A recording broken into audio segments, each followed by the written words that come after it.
contaminer les autres matières. On veut aussi imposer aux entreprises des normes pour une meilleure gestion des matériaux dans l'emballage, la construction, la déconstruction, avec la quantité de sortes de plastique qui existent sur le marché en ce moment, dont plusieurs sont recyclables. C'est un non-sens qu'il y ait des entreprises qui utilisent encore pour emballer leurs produits des plastiques qui ne sont pas recyclables. Par rapport au compost, il faut absolument sortir les matières organiques des déchets qui vont au site d'enfouissement. C'est un enjeu majeur. Il faut revaloriser les matières compostables. Par rapport à la question des sacs en ce moment, qui a émergé dans l'actualité récente, peut-être que la solution, c'est d'interdire l'utilisation des sacs qui ne sont pas 100% compostables. Donc, je ne me présenterai pas en spécialiste parce que c'est une question qui vient d'émerger actuellement, mais je pense qu'il va falloir définitivement s'asseoir avec l'industrie du compost, des citoyens, des gens du milieu, pour trouver des solutions parce qu'on doit élargir la collecte du compost aux institutions, au commerce en ce moment. Merci beaucoup.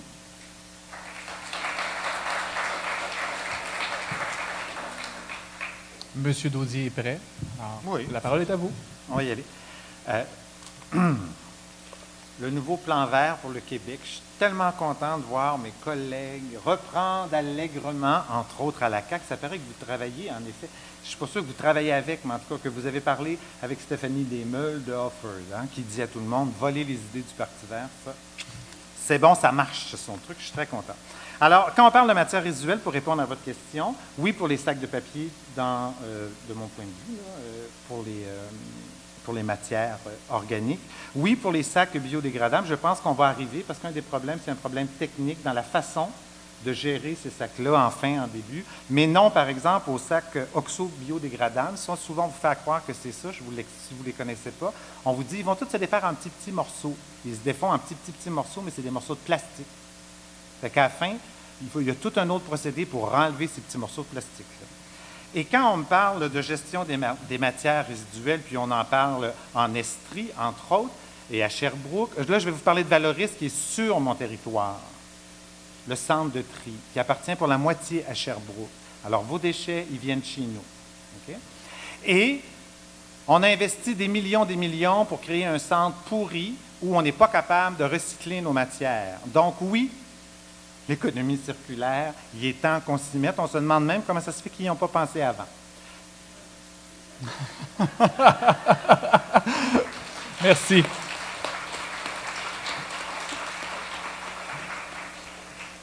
Alors, ce sera Mme Labrie qui aura l'opportunité de poser une question au candidat de son choix. Vous avez 1 minute. Oui, je vais m'adresser à vous, M. Bélanger. J'ai beaucoup aimé ce que j'ai entendu de votre part tout à l'heure. Par contre, j'étais assez étonnée parce que tout ce que vous avez mentionné n'est pas du tout dans le programme de la CAQ en matière d'environnement. Tout ce que vous avez nommé n'est pas là. Donc, je voulais savoir comment ça se fait que vous avez choisi de vous présenter pour la CAQ, qui est le parti le plus arriéré en matière d'environnement, si ça vous tient tant à cœur.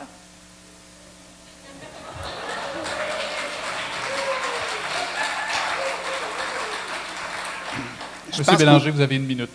Oui, j'ai 1 minute. Merci pour le qualificatif. Au niveau du programme du parti, ce qu'il faut comprendre, c'est que par région, la région de l'Estrie, entre autres, moi, je considère que ça doit être un leader en termes d'environnement. Ça fait plusieurs années que je travaille au niveau de l'environnement et pour moi, c'est une priorité en termes de développement économique. Fait que lorsqu'on joint un parti, on est capable, lorsqu'on a un certain rôle de leadership, d'être capable de changer la donne. Si vous me demandez si je suis 100% d'accord avec les orientations du parti, peut-être pas. Et puis, je pense que c'est l'objectif en démocratie d'être capable d'apporter son point de vue. Et c'est la raison, je ne pense pas que je vole les idées du Parti vert. Je pense que le Parti vert a quand même des bonnes idées. Et puis, au cours des dernières années, j'ai travaillé énormément avec Équiterre, entre autres, au niveau du corridor Boston-Montréal. Et ça a porté fruit. 5000 autos qui sont capables d'avoir des recharges. Fait que l'idée, un bon parti, c'est un parti qui est ouvert, qui est rassembleur, qui est capable de travailler avec les expertises sans que ce soit des expertises de son propre parti. Merci. Merci beaucoup. Alors, vous avez l'opportunité de réagir ou de commenter s'il y en a qui veulent utiliser leur carton. Non? Alors, on passe à la 3e question dans ce cas. La 3e question a comme thématique la santé des cours d'eau de l'Estrie. L'Estrie est parsemée, je voulais juste vous mentionner, les questions sont affichées à mesure sur le grand écran, si ça peut vous aider. Donc, l'Estrie est parsemée de lacs et de rivières. Les riverains sont témoins de plusieurs problématiques qui parfois sont d'autorité fédérale, parfois municipale, mais parfois provinciale. Dans le cas de la possible contamination annoncée du lac Memphremagog par les eaux de l'exivia du site d'enfouissement de Coventry, au Vermont, qui veut augmenter sa capacité d'enfouissement et de faire traiter ces eaux dans une usine de traitement des eaux municipale inappropriée pour du jus de poubelle. Que comptez-vous faire pour éviter la contamination du lac Memphremagog par les milliers de produits chimiques non filtrés par l'usine municipale de Coventry? Alors, pour lancer le bal, ce sera M. Daudier du Parti vert qui a l'opportunité de répondre. Oh! Parfait. 1, 2. Je pourrais me présenter aux présidentielles américaines. Parce que... non, je ne suis pas né là, par exemple, je ne pourrais pas. Écoutez, il s'agit, on parle là de la phase 6 de Coventry, qui est par la compagnie New England Waste Services of Vermont. Bon, il faut comprendre que c'est un truc américain. Alors déjà, il y a immensément de démarches qui ont été faites par la MRC, la Ville de Sherbrooke, de Magog, Marie-Claude Bibeau, le bureau de M. Paradis, les affaires Canada aussi, Memphremagog, conservation. Donc, énormément de démarches, de mon point de vue, fort pertinentes qui ont été faites, qui ont été entendues. D'ailleurs, le 11 septembre, on apprenait une première bonne nouvelle dans ce dossier-là. Les tests d'eau ont commencé à être faits à l'usine de purification des eaux de Newport. Donc, déjà, on avance. À ce niveau-là, au niveau international, je pense que, en tout cas, moi, un des arguments que je pense qu'on peut développer le Québec, c'est que les États-Unis manquent d'eau de plus en plus, au point de songer dans certaines sections plus à l'ouest à faire des pipelines pour venir chercher l'eau du Canada, puisqu'on possède 20 de l'eau douce mondiale. Donc, je pense que c'est un thème qu'on pourrait aborder avec eux à ce niveau-là. Et sinon, au Parti vert, nous, on considère qu'il faut interdire, si on veut protéger l'eau, interdire les pesticides, les herbicides, et puis, maximum, il faut avoir fini ça en 2022, dans 4 ans. Merci. Excusez-moi, merci. La parole va à Mme Labrie de Québec solidaire. Donc, les inquiétudes par rapport au traitement des eaux de Coventry sont très, très légitimes parce que le lac Memphremagog, c'est une source d'eau potable pour 175 000 personnes en Estrie, dont la population de Sherbrooke. Et le nœud du problème en ce moment, c'est que le lac Memphremagog aux États-Unis n'est pas une source d'eau potable pour aucune municipalité aux États-Unis. Par contre, pour nous, oui. Donc, là-bas, aux États-Unis, le lac n'est pas protégé, comme il l'est de notre côté. Nous, ce qu'on veut ici au Québec, c'est d'adopter une politique nationale de l'eau pour mieux protéger l'eau potable, notamment en interdisant tout projet d'exploration et d'exploitation pétrolière ou gazière. Mais là, on est devant un enjeu international. Il y a déjà, comme M. Daudier l'a rappelé, des MRC qui se sont concertés, des organismes qui travaillent sur le dossier. Et il commence à y avoir des tests de qualité qui sont faits. C'est de très bon augure. Je pense que peu importe les élus qui vont être élus le 1er octobre, on peut tous s'entendre ici là, pour dire qu'il va falloir faire des pressions auprès du Vermont pour que le lac Memphremagog soit reconnu comme une source d'eau potable, même si elle ne l'est pas aux États-Unis, elle en est une quand même. Donc, il faut que ce soit reconnu par les États-Unis et que les rejets du site d'enfouissement soient traités adéquatement. Je pense aussi que c'est une question qui mérite d'être envisagée dans une perspective beaucoup plus large parce que le Canada et les États-Unis doivent s'entendre pour que tous les cours d'eau qui sont une source d'eau potable d'un côté ou de l'autre de la frontière soient considérés comme tels de l'autre côté de la frontière. La reconnaissance du droit à l'eau potable, ce n'est pas un combat qu'on peut mener à la pièce. Là. Ça complète. Merci beaucoup. Monsieur Badard, à votre tour. Évidemment, je suis très heureux de la question compte tenu que ça se passe dans le comté d'Harford.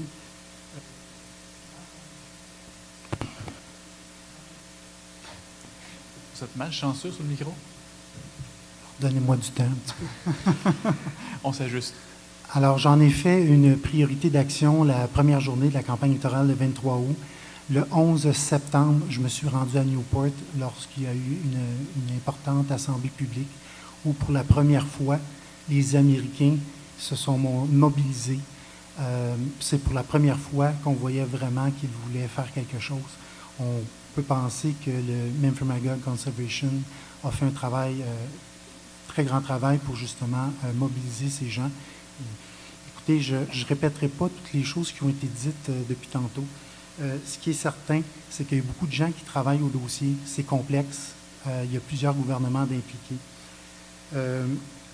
Comme je vous dis, il y a maintenant des gens de l'autre côté. Ça, c'est déjà la première bonne nouvelle. Alors, le rôle d'un député, ça va être de suivre ce dossier-là, c'est d'être et puis de s'assurer qu'on continue avec le travail de concertation avec tous. Alors, la pression doit être continue. Il ne faut pas vraiment leur dire quoi faire, mais il faut les accompagner. Penser qu'on va avoir le pouvoir de fermer le site, mais c'est peut-être rêve en couleur. Merci. Merci beaucoup. Alors, M. Bélanger, à votre tour. Mais moi, je pense qu'il faut rêver en couleur. Un lac de tête avec une bombe à retardement, c'est absolument inacceptable. Notre objectif devrait être d'éliminer cette source potentielle de contamination. Vous savez, la richesse, la plus grande richesse du Québec en 2050, ce ne sera pas son hydroélectricité, ça va être son eau. Donc, ça va être, en termes de valeur pour les générations futures, c'est l'eau. On doit la protéger.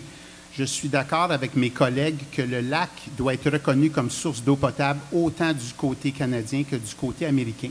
Comment on va régler ce dossier-là? Par des négociations de la même façon que l'autre côté négocie. Je pense qu'il faut négocier assez serré. Peut-être pas mettre une barre sur la gestion de l'offre au niveau du lait en échange de la reconnaissance du lac en termes d'eau potable pour les Américains, mais il va falloir frapper quand même pas mal fort. Et ça prend une question de leadership de votre candidat ici au niveau provincial, qui va travailler avec le fédéral pour vraiment aller semaine après semaine aux États-Unis pour se battre pour ce dossier-là. Merci beaucoup. Monsieur Rousseau, la parole est à vous. Oui, merci. Donc, vous l'avez vu, c'est une question de relations internationales. Alors, c'est pas simple, mais en même temps, il y a des choses qu'on peut faire. Parce que traditionnellement, les relations internationales, c'était essentiellement entre États, puis même entre États souverains. Donc, il y avait vraiment un nombre limité d'acteurs. Mais tout ça a éclaté. On vit maintenant dans un monde où les relations internationales, c'est oui, bien sûr, les États souverains, les États fédérés comme le Québec, les municipalités font de plus en plus de relations internationales, les organismes de la société civile. Donc, peu importe où vous êtes actif dans votre milieu, que ce soit une association étudiante ou un groupe écologiste, vous pouvez décider d'avoir une action internationale, vous rendre aux États-Unis, faire des partenariats avec des organismes là-bas, les sensibiliser à l'importance de ça. Donc, vraiment, il faut voir cet enjeu-là comme un enjeu de relations internationales, mais au sens des relations internationales au 21e siècle, donc avec une multiplicité d'acteurs. C'est tous ensemble, les élus municipaux, les provinciaux, les fonctionnaires, même au niveau fédéral et tout, c'est tous ensemble qu'on va travailler cet enjeu-là puis qu'on va pouvoir faire des gains. Mais encore faut-il être de notre côté exemplaire. Donc, si on va voir les Américains leur dire « faites attention à votre eau potable », mais que nous, on traite n'importe comment nos cours d'eau, on n'aura aucune crédibilité. Or, trop souvent, c'est le cas. Vous le savez, à Sherbrooke, cet été, il y a eu une crise terrible à la plage Blanchard, dans la rivière Magog. L'été au Québec, puis à Sherbrooke en particulier, quand il pleut trop, les égouts s'écoulent dans la rivière. En 2018, c'est absolument inacceptable. Moi, j'ai pris des engagements très clairs là-dessus. Il faut des bassins de rétention pour que les égouts arrêtent de se déverser dans la rivière, qu'ils se déversent plutôt dans des bassins pour ensuite aller dans les usines d'épuration. Et qu'il faut penser aussi à la rétribution des biens et services environnementaux. Il faut subventionner les agriculteurs en amont du bassin versant pour qu'ils diminuent les intrants polluants. Merci.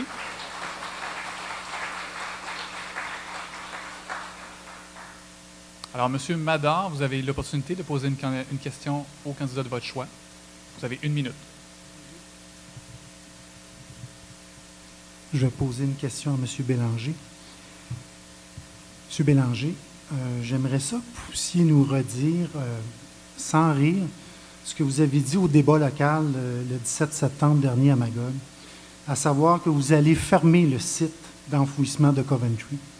Alors, de manière beaucoup plus précise, pouvez-vous nous expliquer comment vous allez y prendre pour le fermer?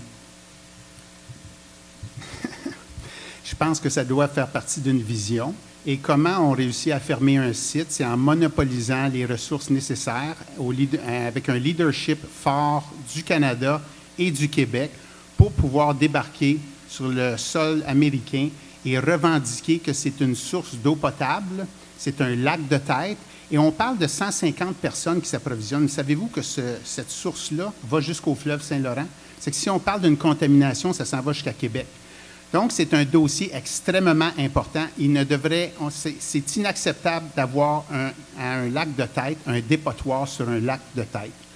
Il devrait y avoir des règles de proximité par rapport à des cours d'eau. Puis on parle de ce dépotoir-là. Il y a d'autres cas, par exemple. Au niveau d'Orford, par exemple, tout ce qui sont les sédiments qui coulent dans le lac Memphremagog, la CAQ, on a une proposition. J'ai avancé une proposition qui a été acceptée pour tout projet de développement économique, il doit y avoir un 15 % des investissements qui doivent être reliés à l'environnement. Mécanisme, 1 demi-milliard de subventions qui a été donné par les libéraux pour ce projet pollueur. Merci beaucoup. Est-ce qu'on a des réactions parmi ceux qui ont encore des cartons? Vous gardez votre carte sortie de prison pour plus tard? Parfait. Alors, question numéro 4. Elle portera sur l'agriculture durable. L'agriculture québécoise, qui repose essentiellement sur un modèle de ferme familiale, fait face à plusieurs défis. L'épuisement des sols agricoles, la mortalité chez les abeilles pollinisatrices, la controverse autour des OGM, l'utilisation des pesticides. Les agriculteurs, les jeunes en particulier, sont de plus en plus nombreux à vouloir prendre le virage vert, mais il manque de support et d'accompagnement pour adopter de bonnes pratiques agro-environnementales ou pour migrer vers l'agriculture biologique. Ce processus coûte cher en ce moment aux cultivateurs qui ont la volonté de le faire. Alors la question, que fera votre parti pour aider les agriculteurs à prendre ce virage? Et la première réponse viendra de M. Madar, du Parti libéral.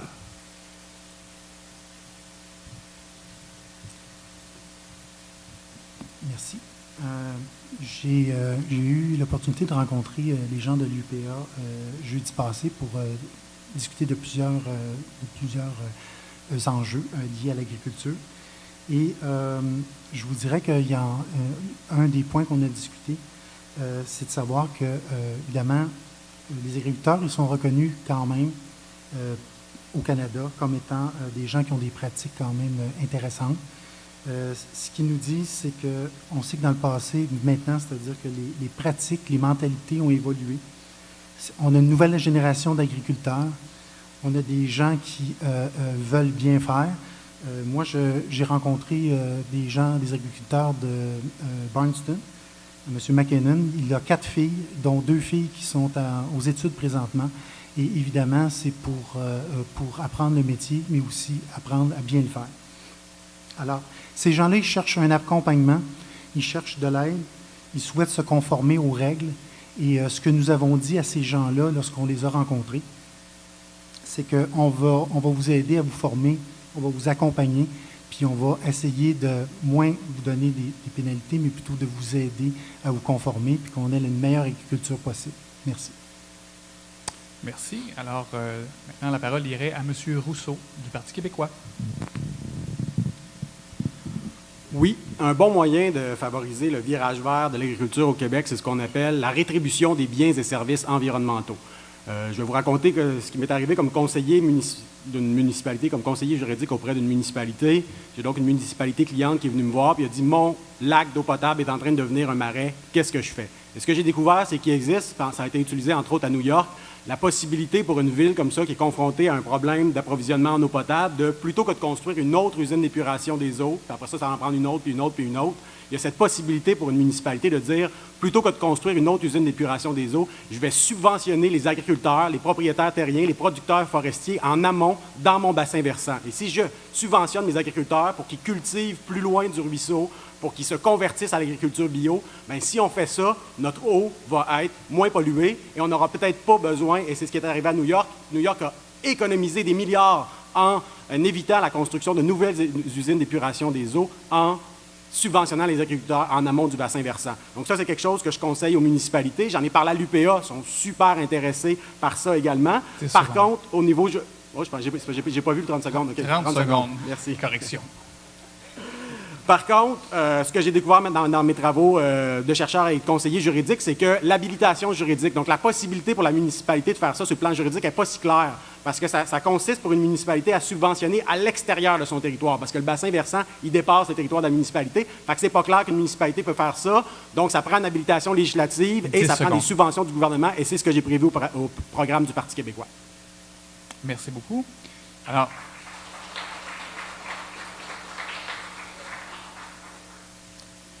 troisième répondante, Mme Labrie, la parole est à vous. Merci. Nous, à Québec solidaire, on veut accroître notre souveraineté alimentaire. Je vous ai parlé de circuits courts tout à l'heure, et c'est particulièrement important en agriculture. Nous, on va soutenir l'agriculture biologique et la rendre plus accessible aux consommateurs. Et pour faire ça, on va augmenter l'aide financière accordée aux fermes biologiques. On va réviser les normes environnementales, notamment pour limiter l'usage de pesticides et d'engrais qui viennent des combustibles fossiles et interdire les pesticides qui sont responsables du déclin des pollinisateurs. On va exiger que les aliments importés respectent les mêmes normes environnementales que celles du Québec, qu'on va améliorer, parce que ce n'est pas juste important pour l'environnement, c'est aussi pour notre santé. Concrètement, pour soutenir le passage au biologique, on va rembourser aux agriculteurs le coût de la certification qui, en ce moment, est assez élevé pour en décourager plusieurs. On va aussi rembourser le coût de la bande tampon qui est imposée aux agriculteurs qui font du biologique, mais dont le voisin n'en fait pas. Donc, en ce moment, on leur impose une bande tampon qui peut aller jusqu'à 8 mètres et c'est aux agriculteurs biologiques de payer, alors que pourtant, ça sert à protéger leur production des pesticides de leurs voisins. On va aussi donner au MAPAC le mandat de faire de la recherche pour soutenir l'adoption de pratiques agricoles éco-responsables et d'offrir des services conseils aux producteurs qui veulent faire la transition. Et pour favoriser les circuits courts, on va mettre en place une politique alimentaire d'approvisionnement en produits locaux pour que tous les organismes publics et parapublics, CHSLD, CPE, écoles, hôpitaux, s'approvisionnent auprès d'entreprises agricoles locales. On va aussi améliorer l'étiquetage des aliments pour que les gens sachent l'origine exacte des produits et s'ils sont OGM.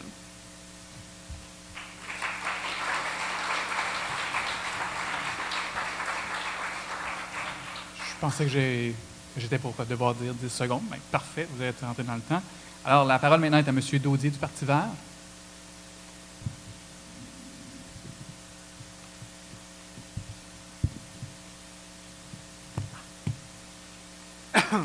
Écoutez, vous trouvez que ça coûte cher prendre soin de l'environnement. Alors, je vais vous poser la question, combien vous pensez que ça coûte, la pollution? Combien ça nous coûte en système de santé? Combien ça nous coûte les pesticides qu'on relie directement avec le Parkinson, l'Alzheimer, et ainsi de suite? C'est vrai, il y a des coûts, mais il ne faut quand même pas exagérer. C'est quand même pas de la faute du Parti vert, ni de Québec solidaire, si les terres sont de plus en plus grandes, et que ça prend des outillages de plus en plus gros.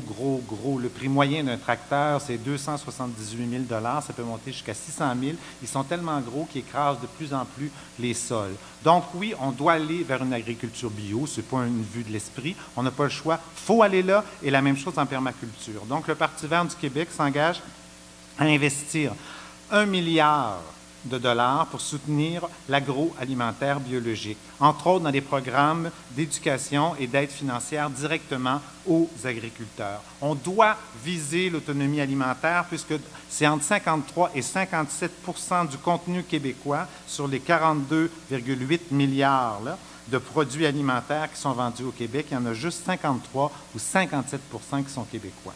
Alors là, il faut vraiment qu'on travaille ensemble avec tous les petits producteurs, les organisations sur le terrain. Il faut que l'État envoie un message clair. On veut aller vers la production bio. Et en ce sens-là, il y a l'UPA, mais il faut aussi reconnaître l'autre syndicat agricole, qui est l'Union paysanne.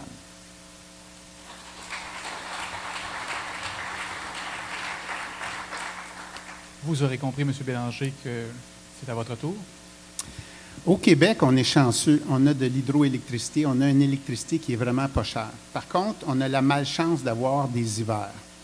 Notre production en champ, elle est extrêmement productive en été. Quand on arrive en hiver, on est obligé de s'approvisionner à l'extérieur. Nous, à la CAQ, on veut utiliser Investissement Québec comme moteur de développement économique. En Estrie, nos terres agricoles sont de faible qualité au niveau de culture de légumes, culture de fruits. On va mettre en place un support au niveau financier via Investissement Québec pour bâtir des business en serre qui vont être capables d'approvisionner 12 mois par année. Comment on va fonctionner? On va fonctionner au début avec les écoles, avec les institutions, parce qu'on est capable de gérer au niveau de l'offre et la demande, on est capable de planifier. Et par la suite, on va exiger au niveau des grossistes une tarification et des pénalités lorsqu'ils s'approvisionnent à l'extérieur du pays. Merci. Merci beaucoup. Alors, M. Daudier, vous avez l'opportunité de poser une question au candidat de votre choix. Ah ben oui. Là, je vais en poser une, puis je vais vous la poser à vous, parce que là, il y a quand même des limites à la limite de la limite. Là, hein? Le projet de serre national, c'est le Parti vert du Québec qui propose de créer des serres partout dans les régions, sur le territoire, que l'électricité leur soit donnée gratuitement pour que les gens puissent produire partout sur le territoire les serres. Et là, c'est la CAQ qui présente le projet des serres. Là, excusez-moi, mais comme elle vous le dit tantôt, là, moi, je veux bien que vous soyez vert. J'ai aucun problème, puis en plus, je vous crois. OK? Vous, je vous crois. Mais là, ça n'a pas de bon sens de dire ça au monde qu'ils vont voter pour la CAQ quand on sait que c'est pas ça que la CAQ veut faire. Mais je peux te répondre? Oui. Là, ça suffit. Ah. Premièrement, comme j'ai dit tantôt, j'ai passé 40 ans de ma vie en gestion de l'approvisionnement et en optimisation de la chaîne logistique. Pour moi, le meilleur approvisionnement est un approvisionnement local. Si j'ai joint la CAQ, j'ai décidé de joindre un parti qui a une très forte possibilité de passer au pouvoir et d'être capable de réaliser ses ambitions environnementales. Au niveau du développement durable, l'électricité, au lieu d'exporter l'électricité, on va utiliser l'électricité ici pour favoriser du développement durable 12 mois par année. Que ce soit votre programme, vous savez, un parti qui est au pouvoir est un parti qui peut utiliser des expertises. Hein? Sans être sembleur, il va utiliser des expertises qui peuvent être au niveau du Parti vert. Peut-être que le Parti québécois a une certaine expertise qu'on va pouvoir utiliser de par ses membres. C'est que je pense qu'il fait un parti gagnant, c'est un parti qui est capable d'être à l'écoute des expertises locales, des expertises nationales. Merci. Merci beaucoup. Alors, comme vous le savez, c'est la période des réactions, commentaires. Monsieur Rousseau, je viens prendre votre carton. Oui, donc moi aussi, je suis assez estomaqué, un peu comme Sylvain, parce que ce que nous raconte M. Bélanger, qui a l'air tout bien intentionné, mais je veux dire, c'est juste pas ça le programme de la CAQ, là. Le programme de la CAQ, c'est pas d'utiliser l'hydroélectricité du Québec pour du développement durable, c'est de faire de l'exportation d'hydroélectricité. Monsieur Legault parle même de Bay James du 21e siècle, ouais. Monsieur Legault veut construire des barrages, qui est complètement 20e siècle, et alors que, puis ça, je la comprends doublement pas. Premièrement, sur le plan environnemental, ça n'a pas de sens, parce que la meilleure façon, le meilleur watt-heure qu'on peut produire, là, c'est celui qu'on ne consomme pas. C'est par efficacité énergétique, c'est ne pas consommer une watt. Ça, c'est payant, puis ça, c'est bon pour l'environnement. Parce que n'importe quelle forme d'énergie, même propre, est quand même un peu polluante. Alors que quand on fait de l'efficacité énergétique, ça, sur le plan écologique, c'est vraiment bon. Puis en plus, si plutôt que de faire des grands barrages, là, on subventionne des gens, des locataires qui ont des logements mal isolés pour qu'ils puissent économiser au niveau de l'énergie, là, ben non seulement ça va être bon pour combattre la pauvreté, puis en plus, c'est des petites PME qui vont avoir ces contrats-là, des bénévoles. Donc, même d'un point de vue de la CAQ, ce serait la meilleure solution. Puis non, vous êtes encore sur les barrages du 20e siècle, je comprends pas. Vous voulez utiliser votre carte?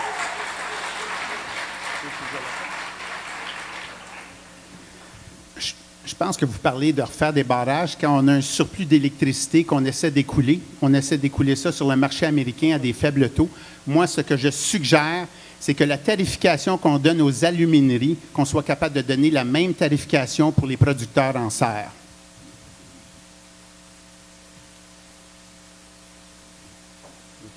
Okay, j'aurais pu répliquer avant que l'animateur revienne. À l'infini, si vous voulez. Non, vous avez eu 1 minute pour réagir. On doit limiter. Je sais pas. Oui, on va le faire. C'est vous qui le dites. Il restait une carte si vous voulez l'utiliser, Mme Labrie.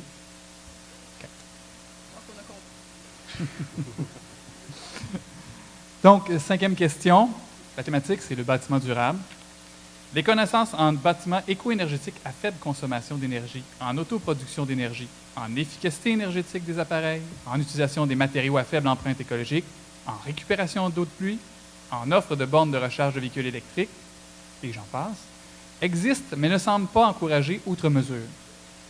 Alors, que fera votre parti pour promouvoir et favoriser le développement de quartiers et d'habitations éco-énergétiques durables?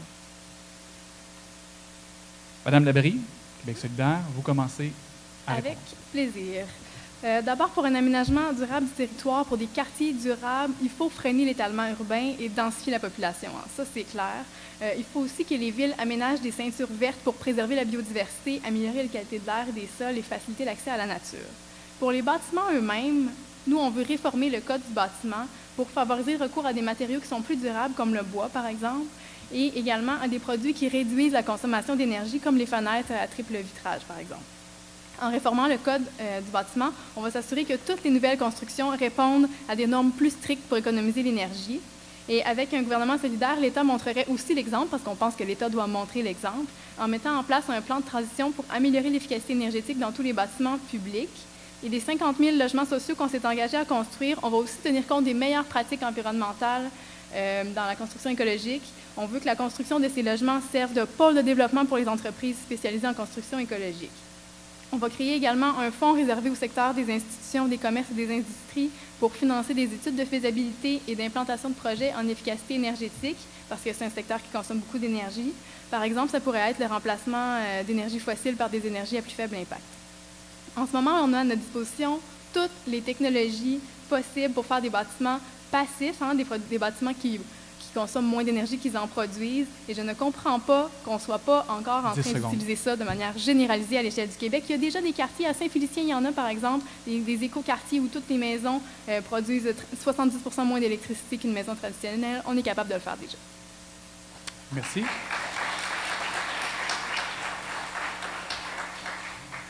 Monsieur Bélanger, Coalition Avenir Québec, qu'est-ce que vous avez à répondre à la question? On peut bonifier au niveau de la certification de LEED ou Net Zéro, mais dans les infrastructures et les solutions que j'ai trouvées qui étaient les plus rentables, c'était de favoriser le retour de l'électricité, c'est-à-dire de créer des maisons qui sont capables de retourner l'électricité dans le réseau. À ce moment-là, on incite, on favorise au niveau d'une construction qui est éco-responsable en utilisant des matériaux, en utilisant des ressources et en utilisant aussi le solaire. Moi, j'aimerais mentionner une chose. On parle beaucoup d'hydroélectricité. Je crois que le solaire est la source d'énergie du futur. Si on prend toute l'énergie qu'on a besoin au niveau de la Terre, ça représente 1% au niveau du solaire. Donc, si vous allez en Europe, vous allez voir des installations, que ce soit des fermes, que ce soit des entreprises qui captent de l'énergie. Lorsqu'elles sont en surplus, elles retournent ça dans le réseau à la même tarification qu'elles utilisent. En utilisant cette stratégie-là, on va inciter les gens à construire de façon économe, de façon durable. Merci. Merci beaucoup. Monsieur Daudier. Je rappelle comme quoi que c'est de répondre à la question. Je vous vois réagir. Je vais répondre à la question avec grand plaisir. Je suis tellement content d'avoir un collègue dans ce débat. Écoutez, juste pour vous dire, le Parti québécois propose de réduire les tarifs d'électricité, c'est-à-dire que tout le monde ait une base d'électricité gratuite, n'est-ce pas? Et qu'après, pour limiter la quantité d'électricité qu'on consomme, qu'on en ait, tout le monde en a une partie gratuite, et après, il y a des tarifs qui sont appliqués. Alors, on appuie, entre autres, je l'ai dit partout dans ma campagne, je travaille pour développer un grand laboratoire vert dans la circonscription de Mégantic. Donc, d'utiliser tous les projets qui sont déjà en place, ça ne coûte pas un sou, juste qui existent déjà. Par exemple, il y a déjà le micro-réseau électrique d'Hydro-Québec qui est en train de se développer dans le lac Mégantic. Je veux que ce soit bonifié, qu'on ait des toits verts et ainsi de suite. Il y a aussi à Whedon, un projet de village 100% autonome. Tout ça, exactement comme vous le disiez, ça existe déjà tout sur notre territoire. Il faut juste le soutenir. Et pour le soutenir, on a besoin d'électricité, d'où l'intérêt de réduire les tarifs pour les gens qui décident de s'y mettre. On doit aussi, j'ai ri pendant 10 secondes, quand même. On doit aussi, au niveau des nouveaux immeubles, je pense, adopter la norme LEED, comme a dit monsieur tantôt. Mais attention au développement. Je pense aussi qu'il faut faire très attention au développement et on doit faire de la mise à niveau, donc favoriser, il faut donner aux gens des subventions, entre autres pour l'énergie solaire, le géothermique et l'éolien à domicile. Merci. Alors,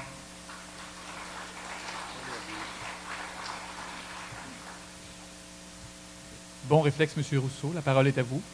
Oui, merci. Je vais aborder un peu dans le même sens que Mme Labrie tantôt. Par contre, moi, je pense qu'il faut plutôt modifier le code de la construction parce que le code du bâtiment relève plus du fédéral d'institutions pan-canadiennes, alors que le code de la construction du Québec est préférable. C'est plus facile pour un élu à l'Assemblée nationale de modifier le code de construction. Donc, il faut se fixer un objectif de 50 % de réduction de la consommation d'énergie dans nos résidences.